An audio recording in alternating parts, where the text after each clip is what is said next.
Boa noite a todos. Queridos, vocês que estão vindo pela primeira vez, sejam muito bem-vindos aqui. Que vocês aqui possam encontrar um milímetrozinho daquilo que vieram buscar e que desejem, se nós merecemos, né, retornar. Então eu conto para vocês, porque o pessoal que já está acostumado a vir aqui já sabe, que o livro que nós estamos estudando esse ano é o Fonte Viva. E hoje nós vamos na lição de número 79, em que Emmanuel nos fala: sigamos a paz. Como todos vocês sabem, Emmanuel sempre vai a uma passagem dos Evangelhos ou do Novo Testamento para embasar a proposta de reflexão que ele faz.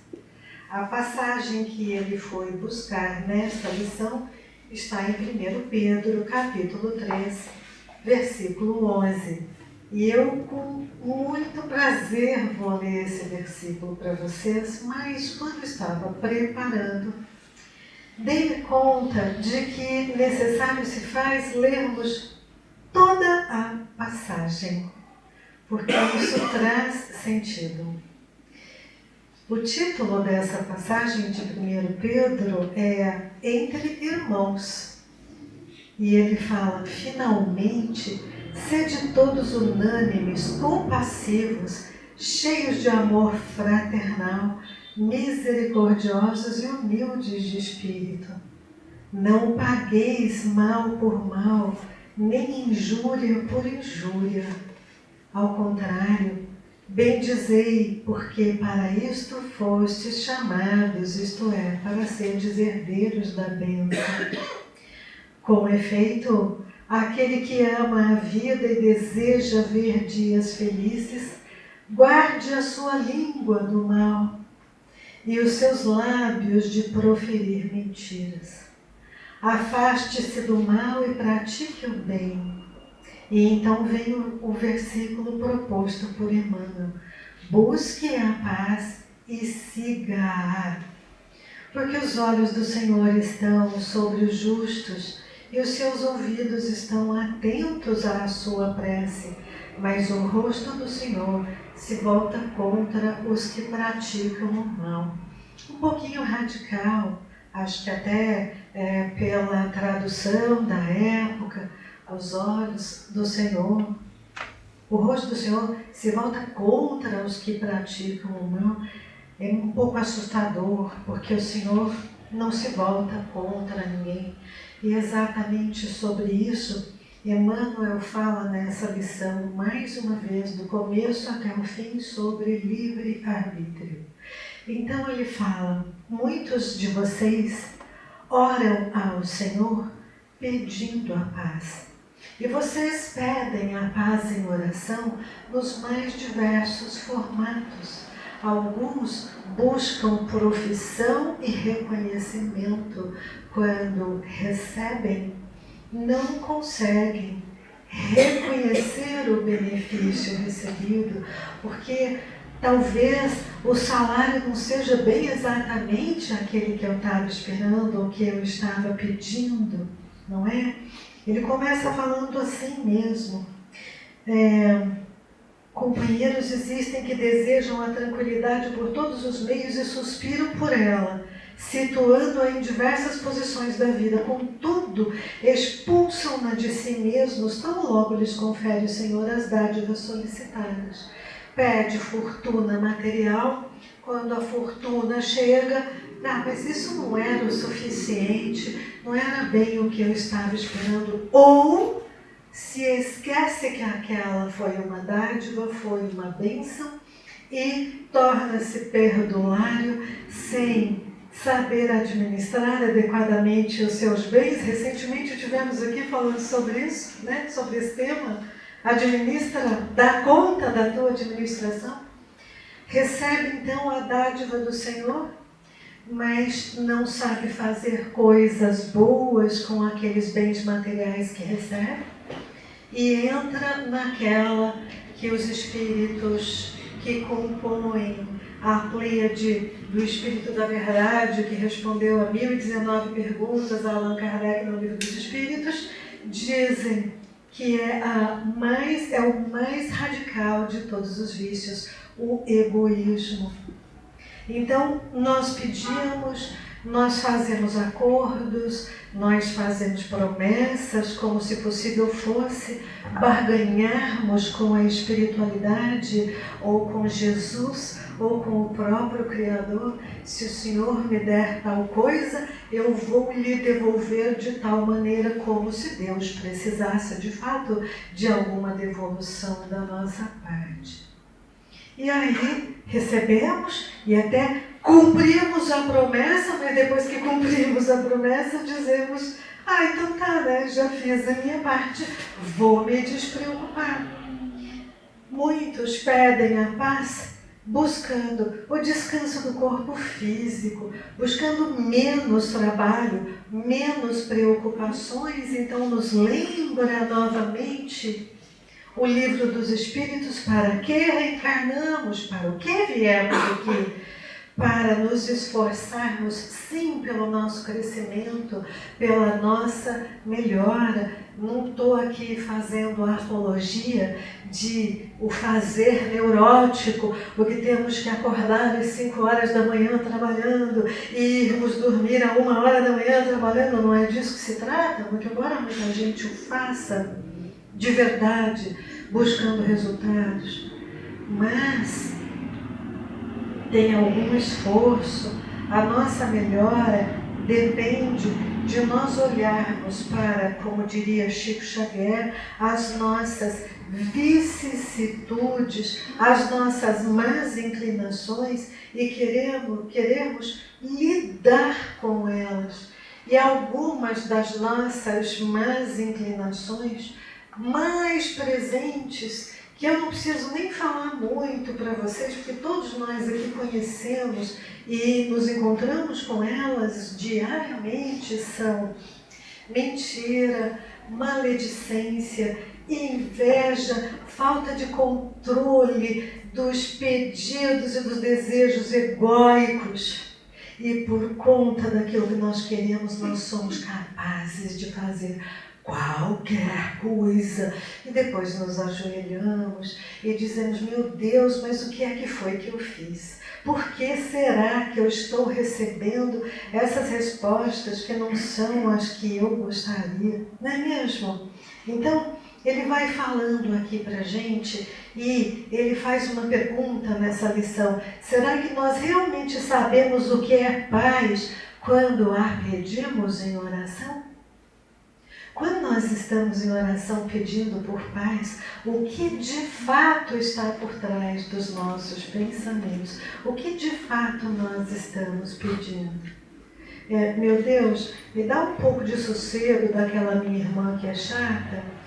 Por favor, me livra um pouco daquele chefe que eu não consigo conversar com ele. Eu só vou ter paz o dia que eu tiver aquela casa nova. Eu só vou ter paz quando eu conquistar isso ou aquilo. E nós recebemos na medida dos nossos pedidos. Só que como a coisa não chega exatamente do jeito que a nossa mente desenha, a paz muitas vezes passa aqui assim e a gente não vê e continua reclamando que está faltando paz, que a paz não chegou. O que será que acontece?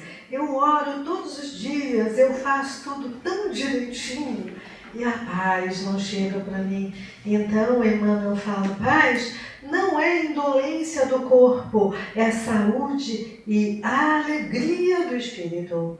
Quando nós confundimos a paz, aquilo que nos dá paz de espírito, com o que pode nos tornar ou nos deixar mais cômodos, existe aí um probleminha, porque a gente acha que paz é não ter problema, é não ter preocupação, é não precisar pensar muito.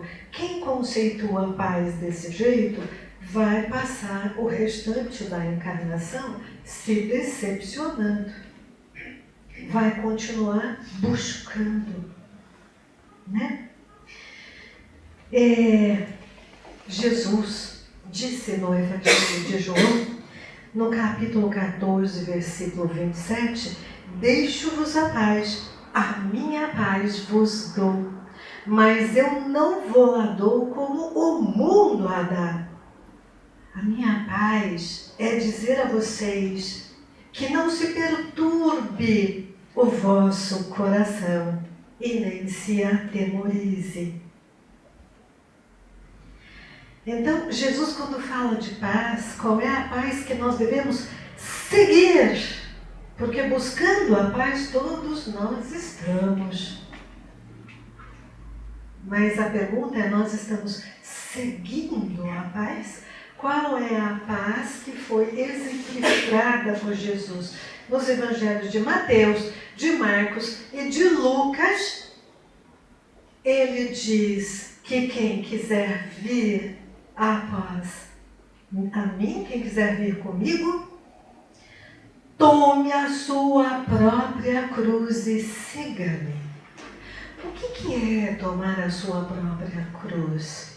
É olharmos para tudo que nos acontece no dia a dia, tudo aquilo que é bom, com o que nós estamos muito contentes, exultarmos, agradecermos sinceramente e fazermos algo de bom com isso. Mas tudo aquilo que nos coloca à prova, que nos desafia, igualmente agradecermos, buscarmos qual é o aprendizado que tem ali e fazermos algo de bom com isso. Porque nossas encarnações, a oportunidade de encarnarmos e reencarnarmos mais uma vez e mais uma vez, é para que nós possamos trabalhar as nossas más tendências, as nossas más inclinações, que vêm sendo condicionadas em nós há milênios. Então, que beleza!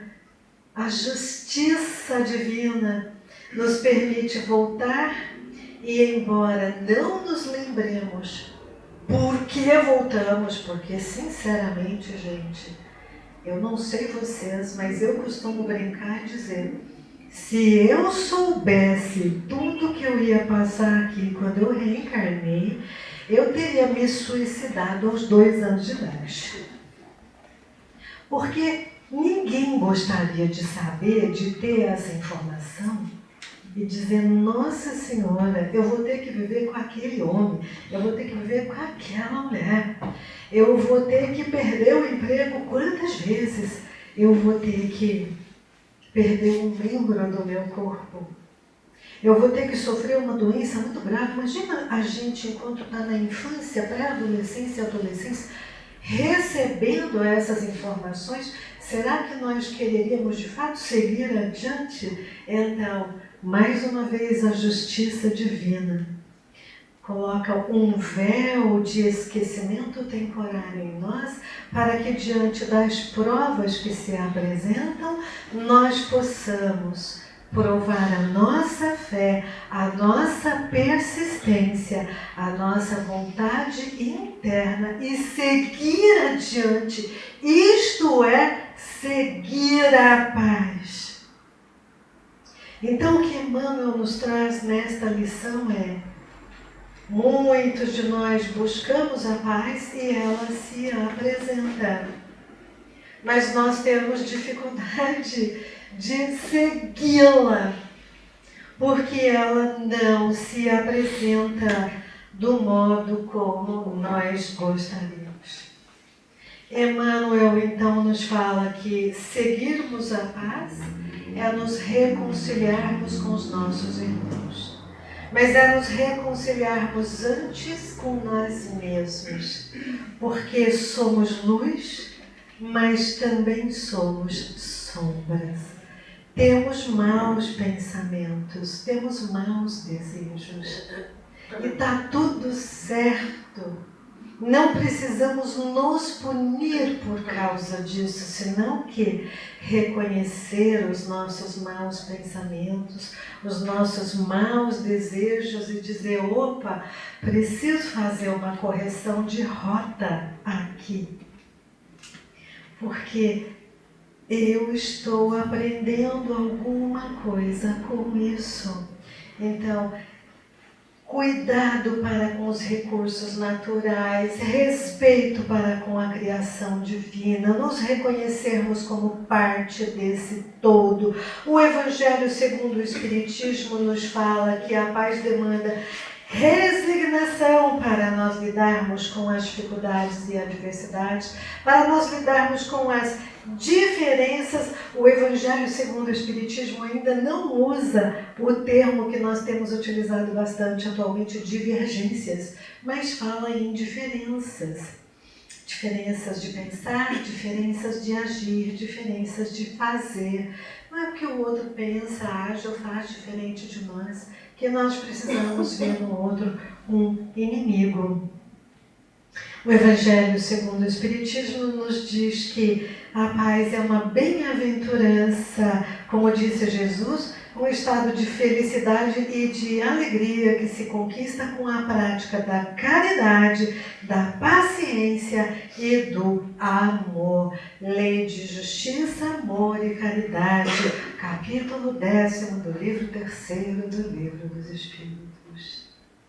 Amar ao próximo como Jesus nos ama, amar a Deus sobre todas as coisas, sermos compreensivos com as imperfeições alheias, porque afinal de contas, as imperfeições alheias são as nossas também, porque não existem eles e eu, eles e nós, existimos nós, todos espíritos perfectíveis em jornada de evolução, mas ainda não perfeitos. Então, a paz é a bem-aventurança de nos reconhecermos como parte deste todo e querermos seguir os ensinamentos de Jesus acerca de fraternidade, serenidade, realização na prática e amor. Em Provérbios, capítulo 16, versículo 1, Asaf nos diz: o coração do homem pode fazer planos, mas a resposta certa vem do Senhor.